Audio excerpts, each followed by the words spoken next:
Well, a long time ago, it feels like a long time ago, it has been a little while, we began looking at a lesson, a very, very practical lesson. I took it from David Shannon. He took it from, I forget the guy's name, but it was in a book, and I ordered the book and got the book and was looking at it, and so I kind of combined those, and even, as all preachers do, sort of personalized it myself. But it was back on May 18th. We started looking at some reasons why we often fail in relationships. David Shannon titled his 40 Reasons Why People Don't Like You.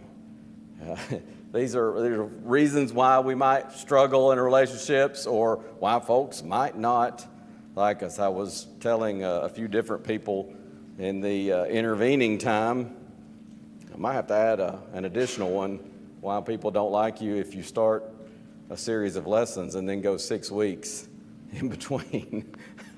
It really wasn't intentional. I had started it, as I said, May 18th.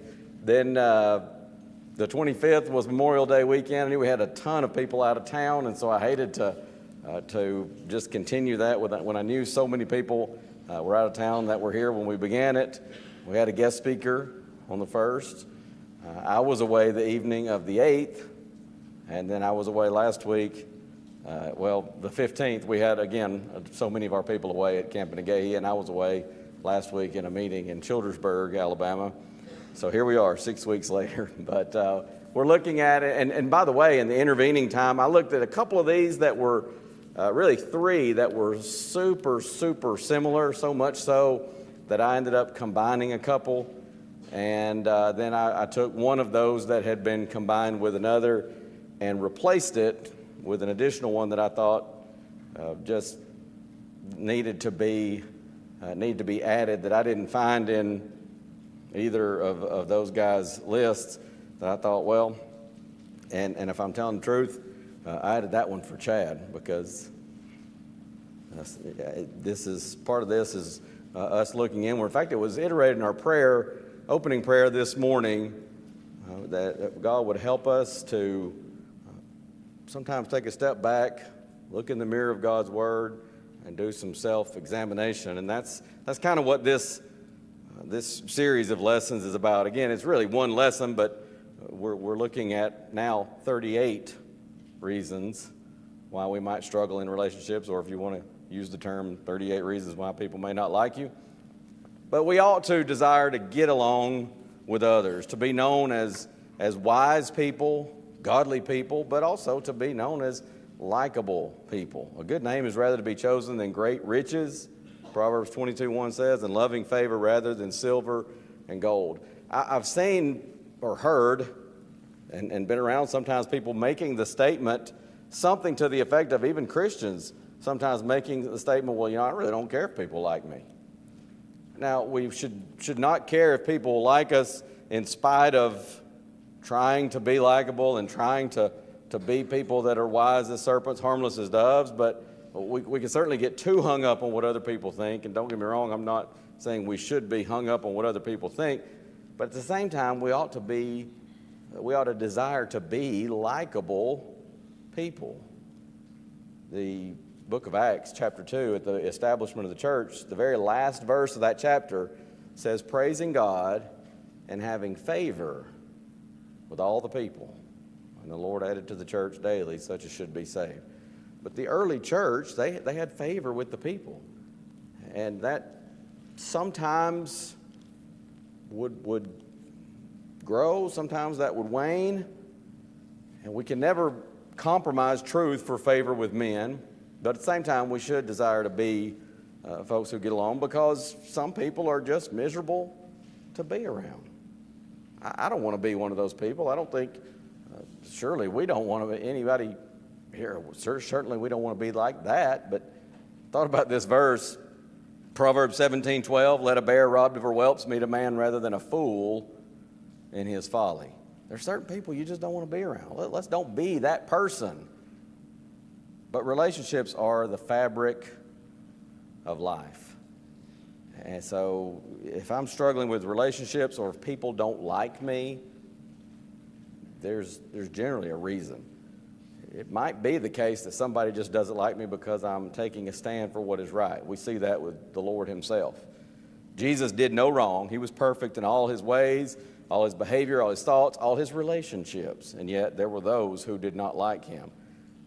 But at the same time, there are things we can do, common sense, practical wisdom, all of these at least having a verse or verses from the book of Proverbs. Every now and then we'll add a verse from elsewhere in the Bible. But all these coming from Proverbs, just common sense wisdom for how to be better, how to do better, and improve our interpersonal relationships within the church, with our brethren, but also with anyone.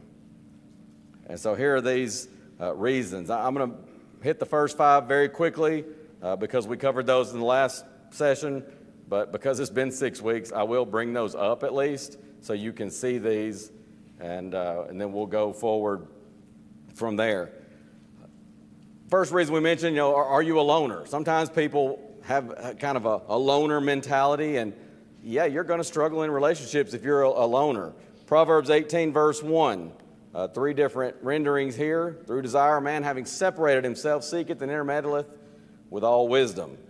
He that separateth himself seeketh his own desire, ASV says, and rageth against all sound wisdom. Again, relationships are the fabric of life. If I'm a loner, if I'm seeking to avoid those relationships, and especially close relationships, what is the reason for that? And a lot of times you see it right here with the proverb, but a lot of times it's someone who seeks their own desire. They don't want the responsibility of a relationship. He breaks out against all sound judgment. I like the way the ESV renders it. Whoever isolates himself seeks his own desire, breaking out against all sound judgment. So sometimes we're not liked or struggling in relationships because we're kind of a loner. God made us social creatures. Number 2, are you a bad listener? I also want to mention this one again because I added a verse that I didn't have in the previous lesson. I ran across this, another one as I was studying. We mentioned this one. He that answereth the matter before he heareth it, it is folly and shame unto him. Proverbs 18:13. Well, how many times have we been listening to someone or supposed to be listening to someone? We're in conversation and we jump in before a person is even finished. They may just be telling us something, but sometimes we jump in, and this can happen, by the way. These might be reasons why we fail in our relationships within the home, because a lot of times these are reasons why we have friction within our home. Sometimes maybe one spouse to another saying something, and before even hearing all of what they have to say, jump in and say, oh, just like, maybe they start to assume something and they haven't heard the whole matter.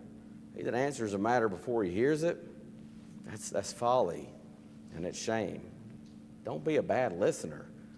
One surefire way to struggle in relationships is to be a bad listener. Another verse that kind of carries a similar idea is Proverbs 15:28. The heart of the righteous studieth to answer, but the mouth of the wicked poureth out evil things. The heart of the righteous studies how to answer is the way the New King James puts that.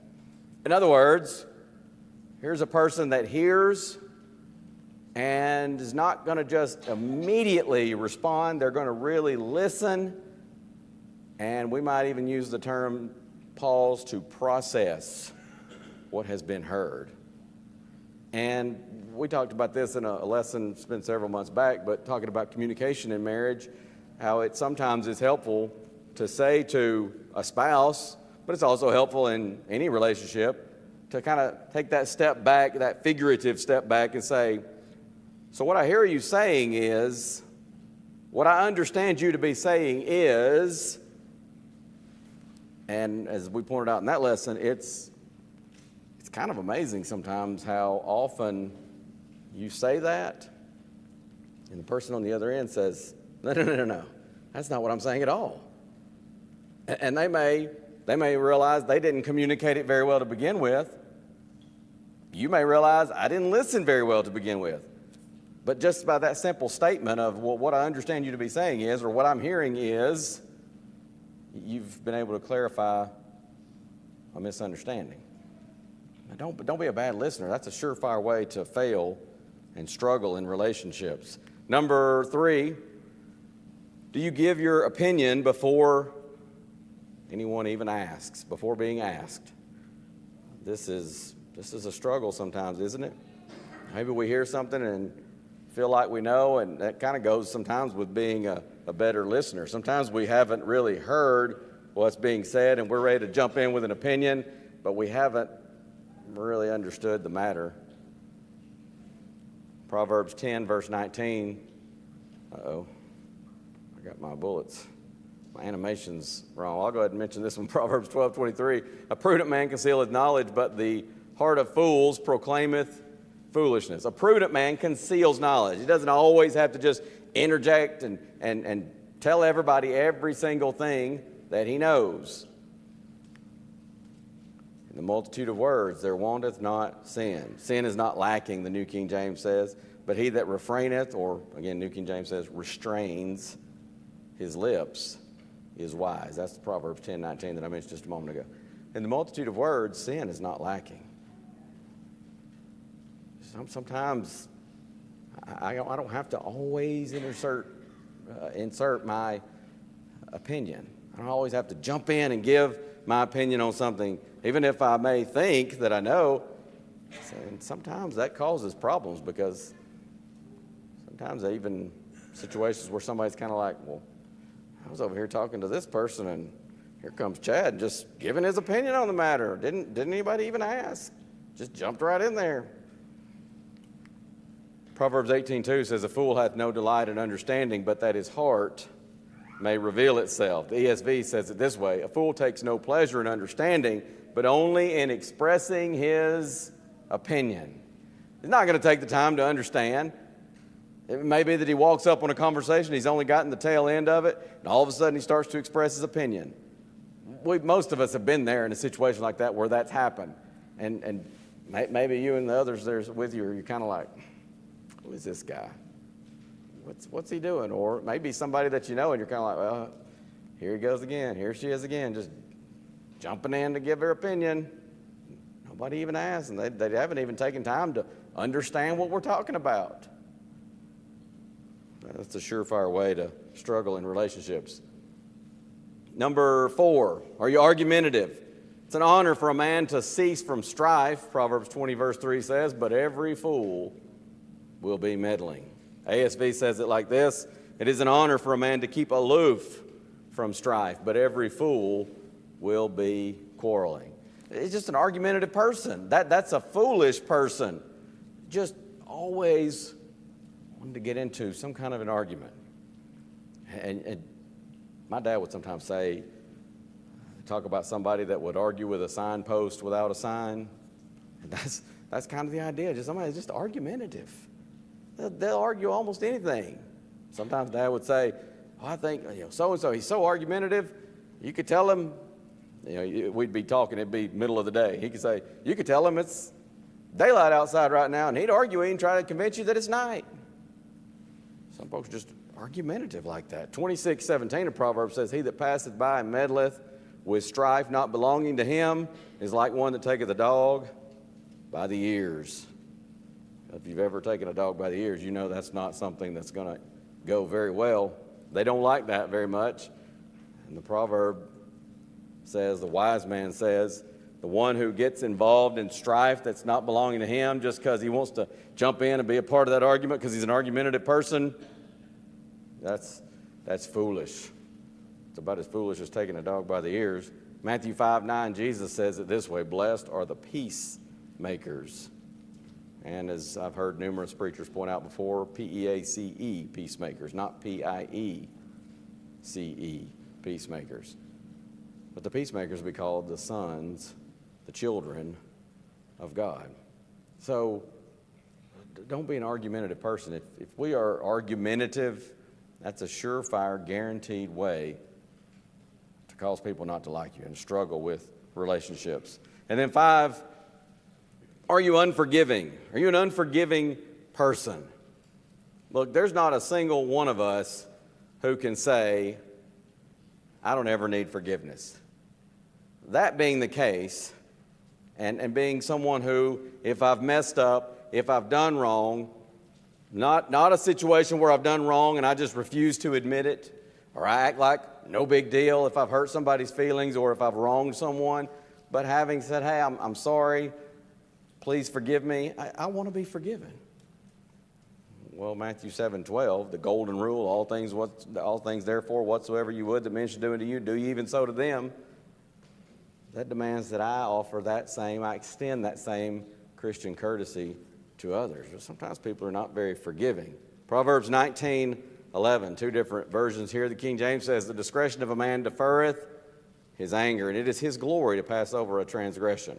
The ESV says it like this, good sense makes one slow to anger, and it is his glory to overlook an offense. We'll talk about being quick to anger later on. That's another surefire way to struggle in relationships. But that second phrase is the main one I'm keying in on here. It is his glory to overlook an offense. Now, that's not in the context of saying just ignore something that is wrong, ignore someone who has offended you, just act like it didn't happen. It certainly isn't saying to ignore sin, but it's talking about a situation where someone wants to make that right. Be a forgiving person. And even before they do so, I can have an attitude that I stand ready. If they'll do the right thing, if they'll make this right, I want to forgive them and move past this and even work toward that. And you know Ephesians 4:32, be ye kind one to another, tenderhearted, forgiving one another, even as God for Christ's sake hath forgiven you. Now we move into new territory here. Number 6, reason why people may not like you. Do you cut others down? Nelson in his book says it like this. Do you say things to cut someone off at the knees? We might even, I almost just titled this, Are You Rude? Because that's kind of the idea here. So just rude, curt, insensitive. Sometimes we could say insensitive statements. Proverbs 12 verse 18 says, there is that speaketh like the piercings of a sword, but the tongue of the wise is health. Words are powerful. And if I go around just cutting others down, I may feel good about myself in the process. I may feel like I'm really being, witty or sometimes even trying to be funny. But the point is, words are powerful, and it can be a situation where those words are hurtful. And cutting somebody off at the knees is a surefire way that people will figure it out before long, and that's gonna cause difficulty, great difficulty in relationships. Because, think about it. How often do we want to be around somebody who's just going to rip into us, cut us off at the knees? Proverbs 11 verse 9 says, an hypocrite with his mouth destroyeth his neighbor, but through knowledge shall the just be delivered. I happen to think about this psalm. I read it recently in my daily Bible reading, and it so often is true. David says, Psalm 120 verse 7, I am for peace, but when I speak, they are for war. It's like he says, I'm trying to be friends, but they just want to keep cutting me down. And in that context, it seems to be a reference to literally they are for war. But certainly there's a figurative aspect to that as well. That is very true. Sometimes there may be others, we maybe have experienced it, that when I speak, I want to be friends, I want to be peaceable, but they just keep these cutting, biting remarks, cutting me off at the knees. Or maybe somebody wants to be friends with me, but I feel like they can't get close because I'm so curt and hurtful sometimes, cutting them off with these type of remarks. So cutting others down, cutting others off at the knees, if you want to use that expression that he uses in the book, that certainly is a way to struggle in relationships. Next, this is 7. I slightly reworded this one from Nelson and from Brother David Shannon's lesson. Are you overly sensitive? And kind of with that, exploding when angered. Sometimes somebody is going to say something, and especially in relationships, because, and this is why sometimes people get, going back to number one, this is why sometimes people get kind of in that loner mentality. They don't want to get close to somebody, because when you get close to somebody, that means you open yourself up, and you might get hurt.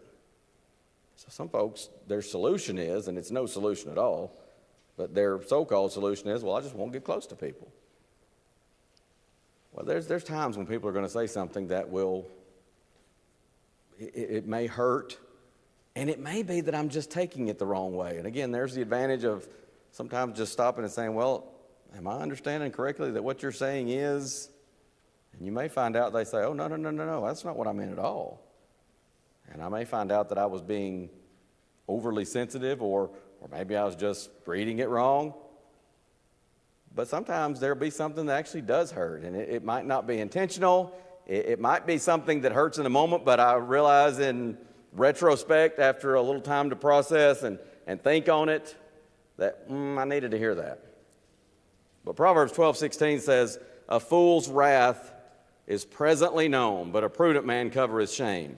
New King James says it like this, a fool's wrath is known at once, but a prudent man covers shame.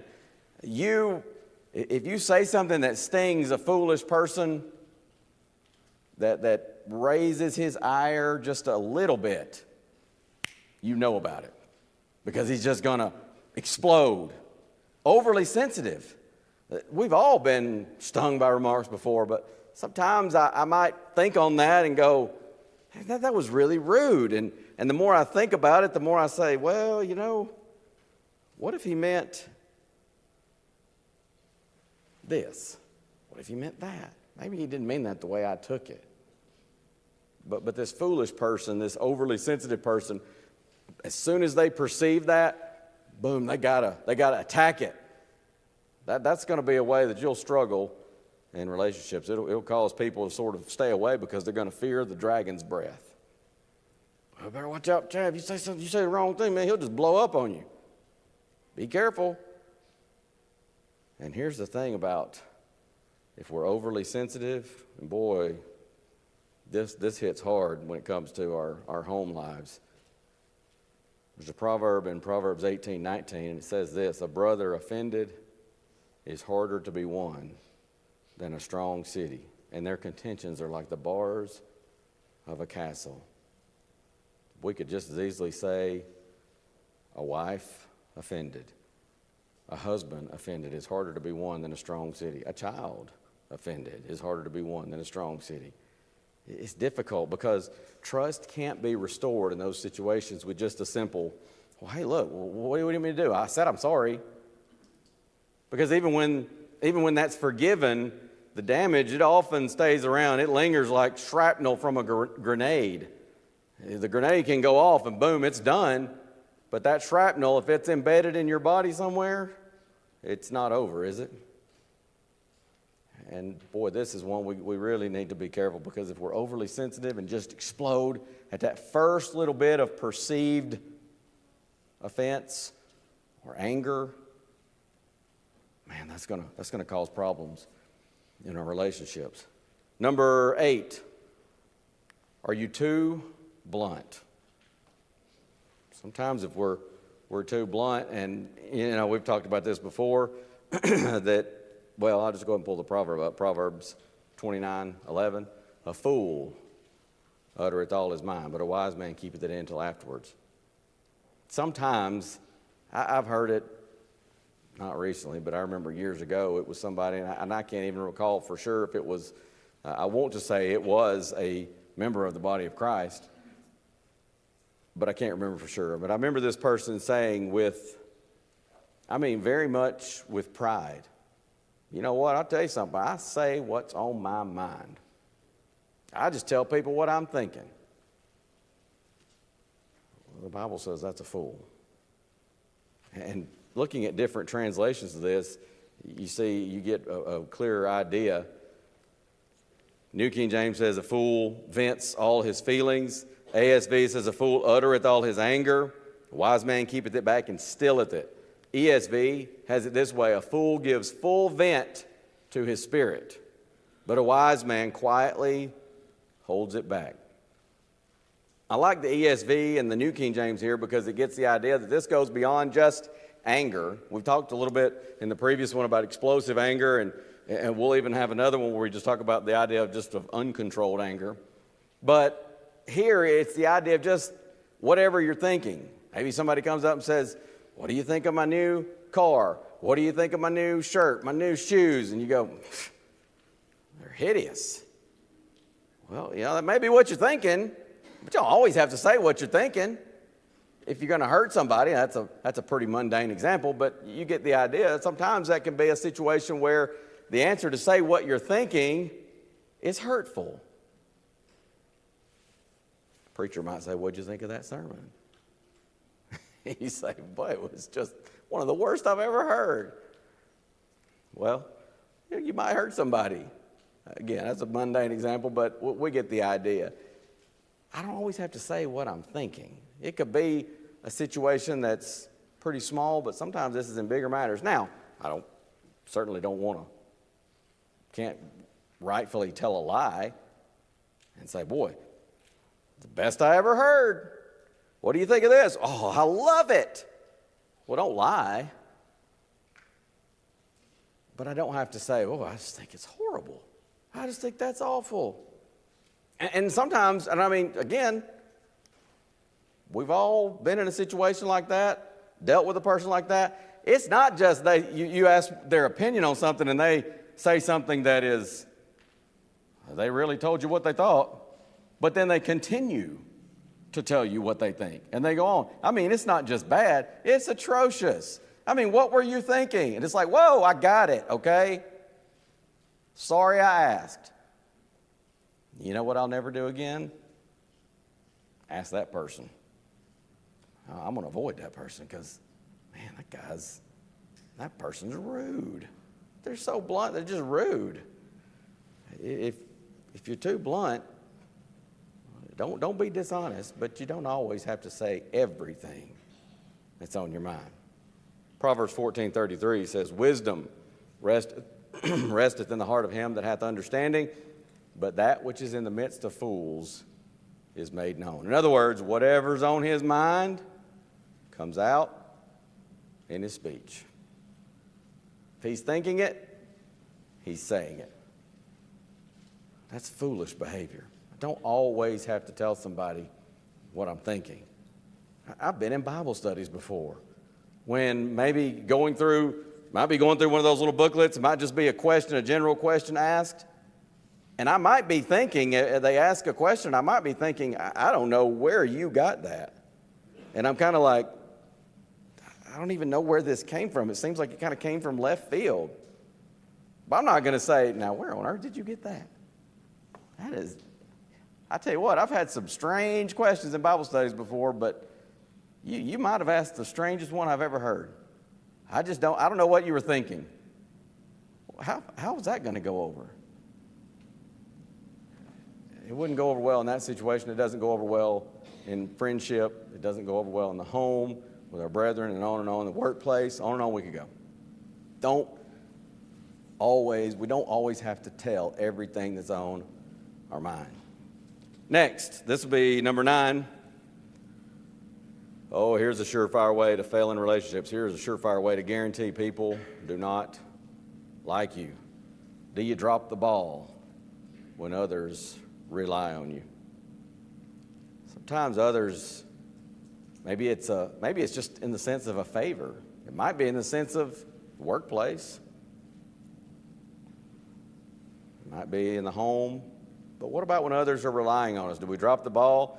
Proverbs 10:26 says, "As vinegar to the teeth and as smoke to the eyes, so is the sluggard to them that send him." If you've ever been standing around a campfire and had the smoke just blow in your eyes, sometimes when I'm camping, sometimes it feels like the smoke is just following you wherever you go and just won't get out of your eyes, and your eyes will start watering and burning, and it's just miserable.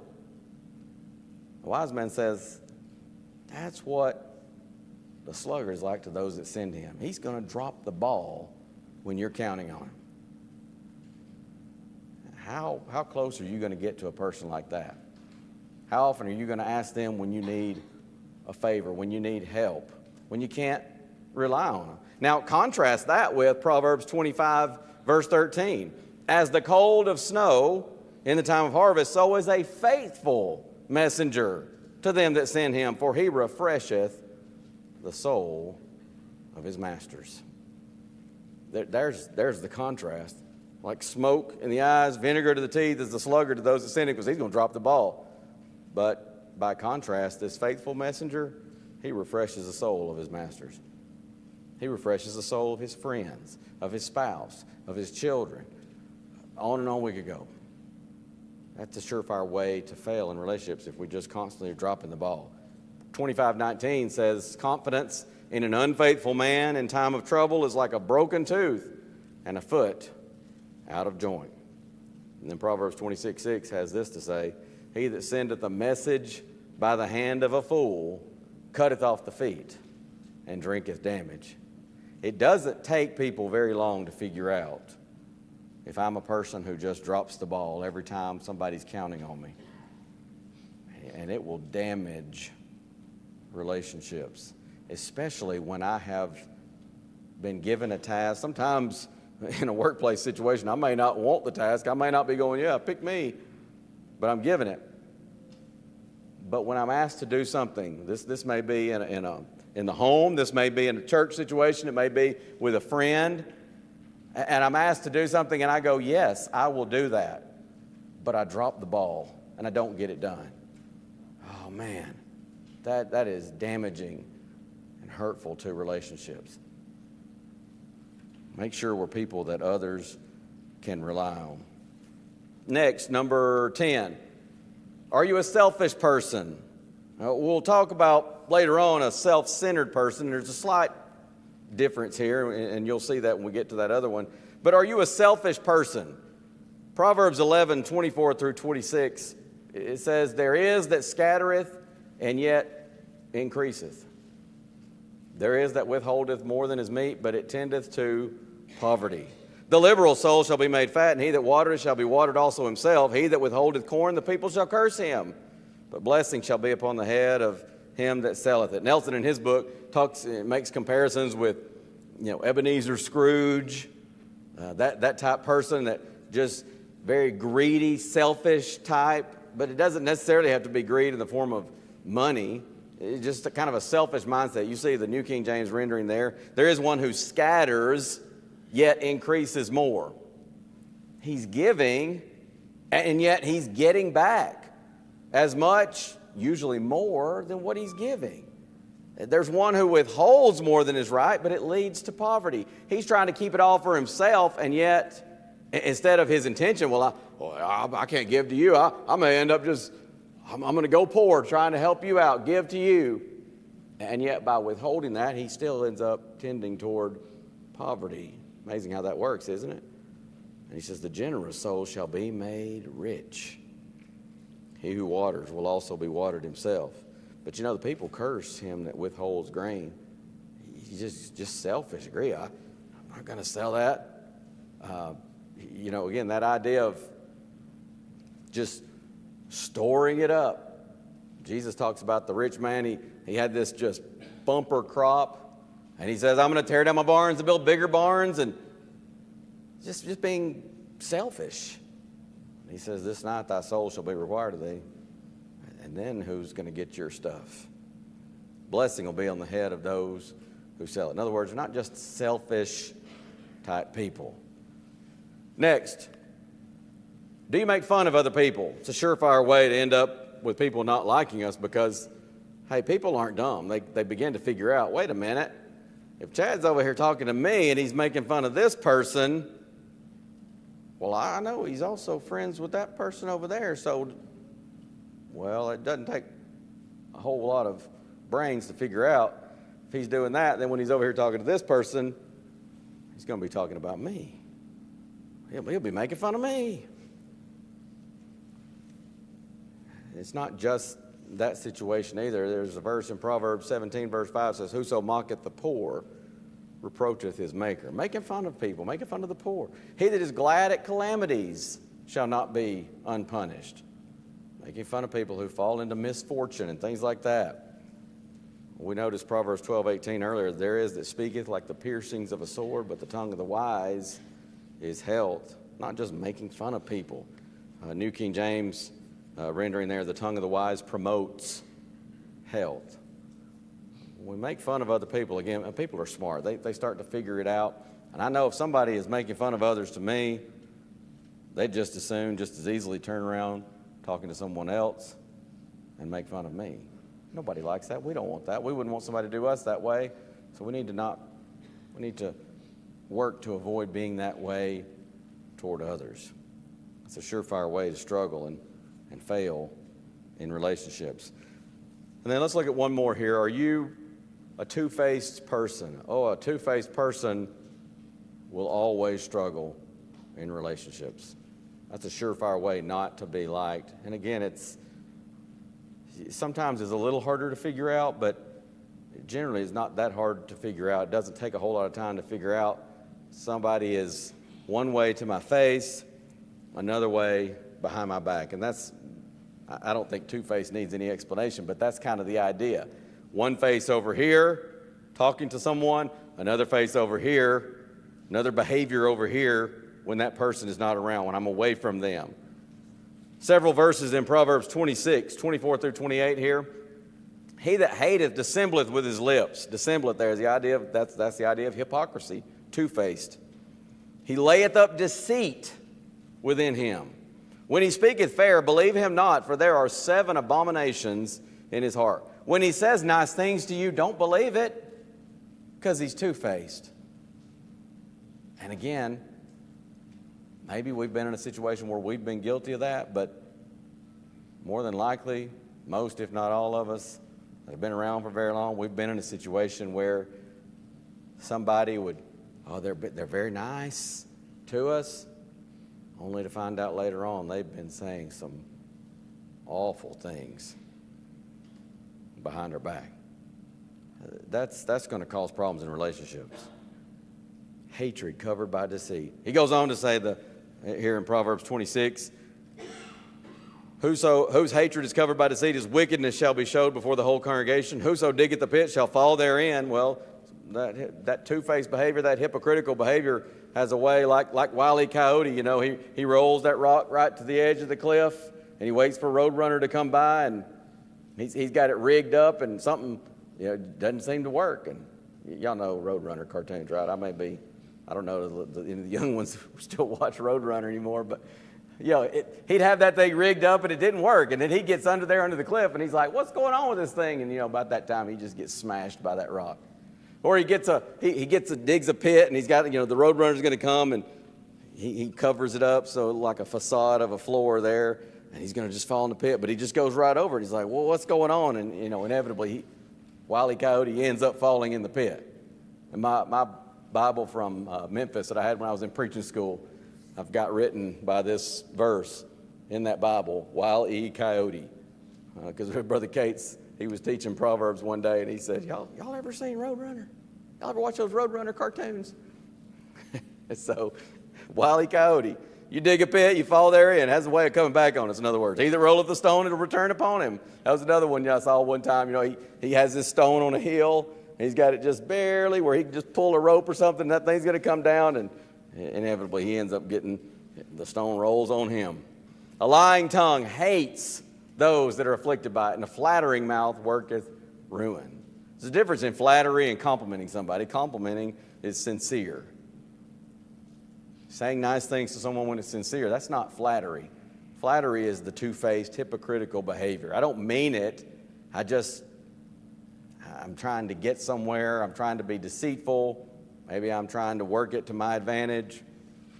Proverbs 10, verse 6 in the ESV says, "Blessings are on the head of the righteous, but the mouth of the wicked conceals violence." He conceals it with two-faced behavior quite often. 20:19 says, "He that goeth about as a talebearer revealeth secrets. Therefore meddle not with him that flattereth with his lips." The flattery, it's just two-faced. Righteous lips are the delight of kings, 16:13 says, "And they love him that speaketh right." Here's a contrast. People don't like somebody who's two-faced, and when they figure it out, they're not going to want to be friends with you. They're not going to want to have anything to do with you, and they will figure it out. It's eventually going to come out. But by contrast, righteous lips are the delight. People do like those who speak right, who speak truthfully. Even when it means telling somebody something that they don't necessarily want to hear, but they need to hear.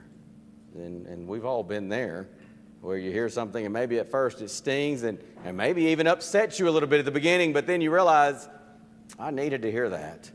And I'm so glad that somebody came to me in friendship and love for me, for my soul, confronted me with that, and helped me, because Proverbs 27:6 says, faithful are the wounds of a friend, but the kisses of an enemy are deceitful.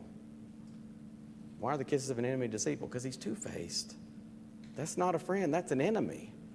Two-faced, hypocritical behavior. We'll stop there. These are some surefire ways that we can struggle with, failing relationships, some surefire ways to end up with people just plain old not liking us. Relationships, they're the fabric of life. There is no more important relationship. There is no greater blessing than to be able to be called a child of God. Behold, what manner of love the Father hath bestowed upon us, that we should be called the sons, the children of God. 1 John 3, verse 1. Nothing greater than to be called a child, to be related to in the family of God. If you're not a Christian, well, we extend heaven's invitation. You can come in simple, trusting faith, surrender your life, your will to Jesus, and say, I'm not going to do what I want to do anymore. I'm going to live my life according to His will. Confess Him as Lord, be baptized, immersed in water. Your sins will be washed away. Acts 2:38 tells us, Acts 22:16, and you're raised up to walk in newness of life. Brothers and sisters in Christ, let's make sure that we're striving to have favor with all the people, that we're striving to have the best relationships and use that to glorify God, but also to go out and reach souls for Jesus. If you're not where you need to be, if you need prayers for strength, for encouragement, heaven's invitation is extended. If we can help you to get right or to stay right with God, we want to do that. Will you come as we stand and sing to encourage you? Jesus.